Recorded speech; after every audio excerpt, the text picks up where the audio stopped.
আমরা প্রবাসী যারা আছি বাংলাদেশি খাবার ভীষণ ভীষণ পছন্দ করি এবং অনেক মিস করি। আসলে মিস করি কথাটা বললে এখন ভুল হবে, কারণ বাংলাদেশের খাবার সব কিছু কিন্তু আমরা এখানে আলহামদুলিল্লাহ সব কিছু পাই। তো আজকে আমি মাওয়া ঘাটের ইলিশের লেজ ভর্তাটা বানাচ্ছি আর কি। তো দেখেন আমি কিভাবে হ্যান্ড ব্লেন্ডার দিয়ে মাছের থেকে কাটাগুলো আমি বের করব। তো আসলে আমরা দেখা গেছে বিশেষ করে প্রবাসী যারা আছি পাটাপুতা অনেকের বাসায় নেই।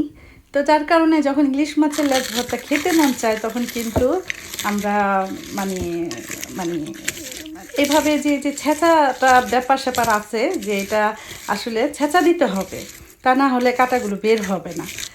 তো হাত দিয়েও সম্ভব না, আর এখানে পাটাপুতো অনেকের নেই, যাদের আছে তাদের তো ভালো। তো আমি হ্যান্ড ব্লেন্ডার দিয়ে এইভাবে খুব সহজেই কাঁটাগুলো বের করি।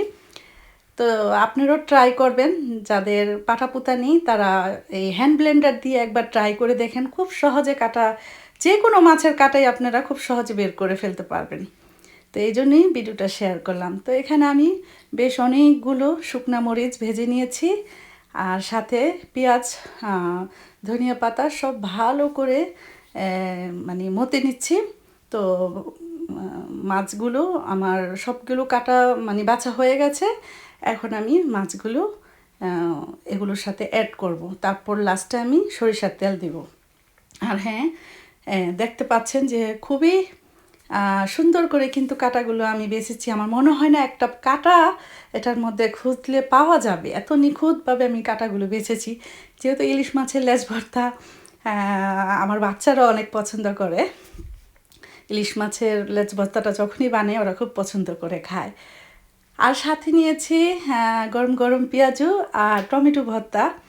আসলে এখন সিজন চেঞ্জ হয়েছে, সবারই কম বেশি মানে ঠান্ডা ঠান্ডা একটু সবারই লেগে গেছে, বিশেষ করে আপনাদের ভাইয়ার ভীষণ ঠান্ডা লেগে গেছে। তো মানে দেখা গেছে যে ওনার জন্যই বিশেষ করে ভর্তাটা বানানো। ঠান্ডার মধ্যে কিন্তু একটু ঝাল ঝাল খাবার খেলে ভালো লাগে। তো খেতে বসে গেছি। দুপুরের খাবার এই ছিল আজকে, টমেটো ভর্তা, ইলিশ মাছের লেজ ভর্তা, আর সাথে আছে পেঁয়াজু, আর ডালও আছে সাথে।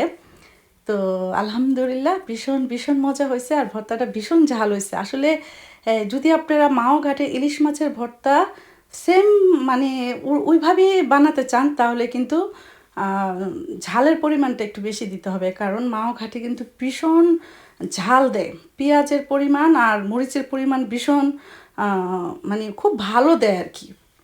তো আমরা আসলে পেঁয়াজটা তেমন একটা দেই না, কারণ পেঁয়াজটা আসলে বাচ্চারা মানে খেতে গেলে আসলে বাছাবাছি করে, তো যার কারণে পেঁয়াজের পরিমাণটা আমি মাছের তুলনায় একটু কমই দিই আর কি। তো যাক, খুব মজা করে মানে ভাতটা খেলাম, খুবই ভালো লাগলো। আর প্রবাসের বাড়ির মধ্যে আসলে এরকম এই ধরনের খাবারগুলো আসলে সবাই, আমি জানি সবাই অনেক পছন্দ করেন, বিশেষ করে যারা ব্যাচেলার আছেন, সেসব ভাই অথবা বোন, তারা আসলে কাজের ব্যস্ততার কারণে এই খাবারগুলো আসলে খেতে পারেন না। তো সবাইকে অসংখ্য ধন্যবাদ। আল্লাহ হাফেজ।